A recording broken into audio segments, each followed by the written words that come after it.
It's 8:15 on breakfast. Our guests in our first Polls Apart panel this morning, Chris Bowen and Christopher Pyne, our two political regulars who'll be with you through this election year, talking about turning on leaders and this whole notion of climate change credibility, Christopher Pyne. I mean, just last year, you strongly backed your leader, Malcolm Turnbull, in supporting the ETS.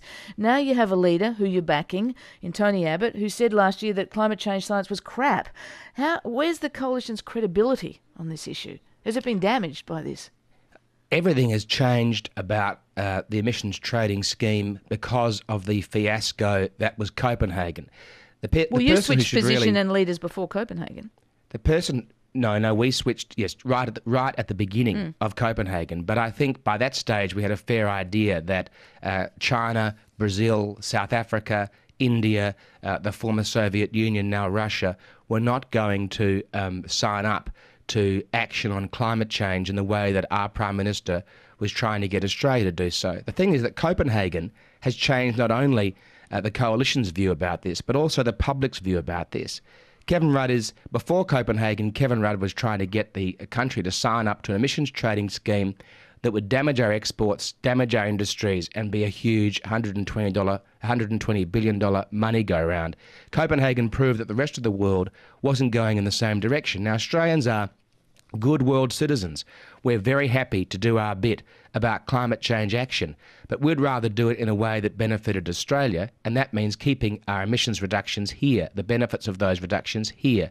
It means direct action. Now, since Copenhagen, of course, the Australian public have realised that Kevin Rudd is now again trying to foist them an emissions trading scheme on them, a great big new tax on them, and the opposition saying we can achieve exactly the same target as Labor, a 5% reduction in greenhouse gas emissions. We can do it in the same time frame, but we can do it with direct action and incentives rather than the money churn, which is the government's policy. Now, if they want to keep going down that track, good luck to them, but I think they'll find that a very hard sell. It's tiny studio. We'll be running out of oxygen in there soon if we don't let Chris Bowen have a go. It's quite warm in here, too. Chris Bowen, is there any oxygen left in this debate? Is this debate, would Labor still be happy to go to another election on the issue of climate change, or is Christopher Pyne right? Have the Australian people changed their view?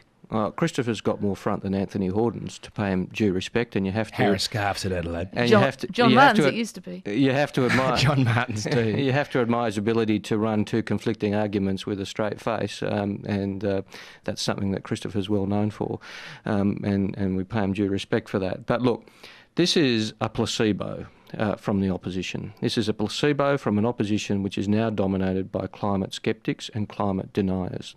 This will have very little, if any, impact on climate change or the environment. Now, Christopher says everything's changed since Copenhagen.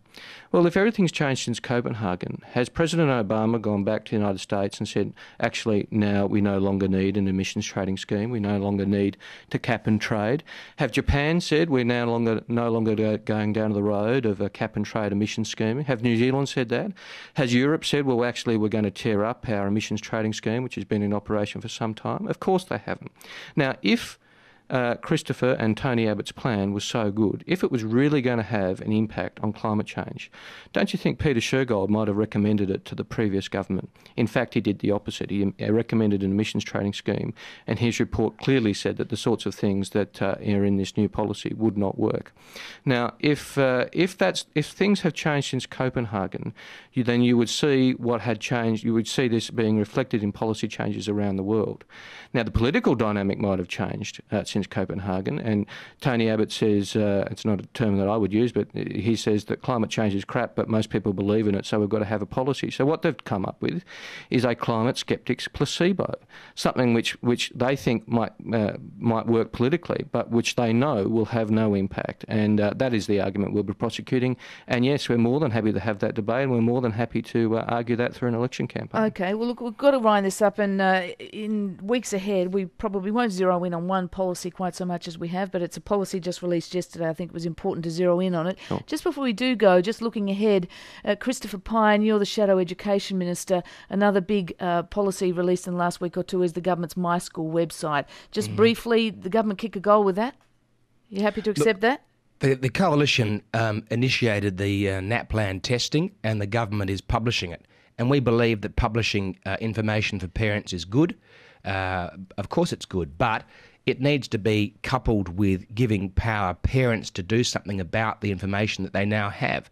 That's why we need to give principals autonomy. We need to give governing councils independence in public schools, in the same way as non-government schools have autonomy for principals and independence for governing councils. It's not good enough just to publish these facts and figures and create a culture of complaint or create an opportunity for people to see that there are problems without actually providing the solutions. And the solution is to give more autonomy and power to parents and schools. Now, I don't think the government will come at that. I think they're only going to publish the results without actually doing anything about the results. And I think that, therefore, is a failing. But on its own, the My Schools website is a good idea, but it needs more. Did you look up your old school? Indeed, my school did very well under the My Schools measure, and all my children are at my old school, and so I'm very, or 3 out of 4, one's not there yet, and so I'm very glad that did well. But Chris Bowen, did you have a look? I have had a look, and and like Chris, my daughter goes to my old school, and it's done quite well.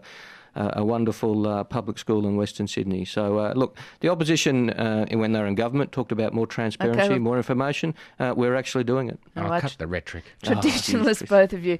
Chris Bowen and Christopher Pyne, thanks very much for joining us, and thanks for being with us throughout the year. We really appreciate it, I can tell. Pleasure. Right, pleasure. Chris Bowen is the Minister for Financial Services. Christopher Pyne is Shadow Education Minister and high-profile Liberal frontbencher. They'll be joining you most Wednesdays after 8 o'clock for a bit of a go around the politics and the policies of the time. Some weeks we'll invite questions from you too to put to the two Christophers in Polls Apart every Wednesday after 8 o'clock.